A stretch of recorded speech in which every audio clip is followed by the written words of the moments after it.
السلام عليكم ورحمة الله وبركاته. اللهم صل على محمد. ما تلك وين يقول السلام يا دتك يقولن مدة إن نجمع مقنع تعسي يهولون بهم مقنع يتعسي الله نحرسه. لكن ما تلك وحنا صار قلي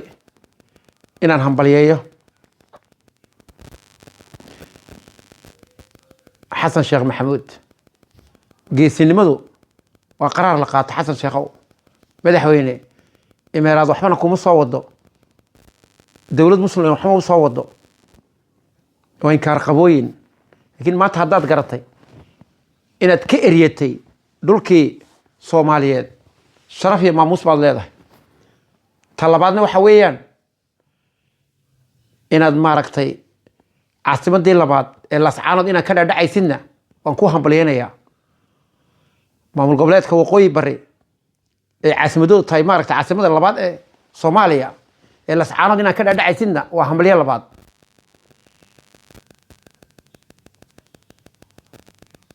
إمارات waxay u soo wadaan dawlad muslina ayaa iska yar dhibaato ma ahine waxaad ku tusaale qaadan lahayd wadanka Djibouti adu waqti baad u qabatay iyakii oo maaragtay bilaa kaba diyaarada la kursiyay wadanka dad baa iska leh madaxweynuhu iyakii oo bilaa kaba ina Umar iyo diyaarada kursiyay wadanka sabab dad baa iska leh Arab baa leh Imaaraadka iyaka iska leh Soomaalidu inay yeelato weeyaan meel kastaba لكن dadka u shaqeynaya kolka kuwa boqonaha kolka goysid geed kolka la gooyo la fujiyo hadeed dawrka qof ee maamul goboleedka u shaqeynayana iyo ka raacaya waxaan arkay daniyo galgalanaya daniyo waxba galgalanay Soomaali iska raac Soomaali baa ku dane ha kolka dib dambe Imaaraadku Ilaahay nooma keeno إلهي شركوغا نغا قبطو شركوغا إلهي نغا قبطو كولكا سعوديغا يوسي الله سيدا يو سعوديغا لوغا غوينايا إنكونا كوركا غويا ها كولكا إنتا مكوها مليانا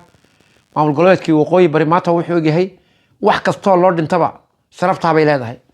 meel la kala joogsado iyo la leeyahay bal idcaawa ni saaxiibkeeyo diaspora igala soo hadlay oo video ay furay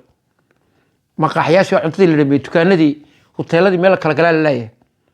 waanu hambalyeynaa waqooyi bari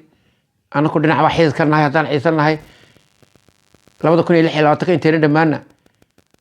maamul goboleedkii Zeylac in maamul goboleed kastaba qola iska leh maamul goboleedkii ciisuhu ee Zeylac laga asaasayna 2026 ilaahay hana gaarsiiyo oo soo dejiyo ilaahay baan weydiisanay Soomaali meel kasta joogtaba Ilaahay ku nabad yeelo shar iyo shaydaanka ba Ilaahay naga qabto qolada koofiyada sita iyo qolada Imaaraadka kuwa Ilaahay naga qabto ha kolka kuwii gaalada u shaqeynayay shaydaanta u shaqeynayay ku doonaan noqdo walaalkeena mu noqdo idab in loo yeelo Ilaahay weydiisanayna oo meesha uu joogo lagu baqtiyo kolka Xasan Sheekh oo hambaliyo ha Imaaraadkii ay iriday iyo maanta maaragtay waqooyi bari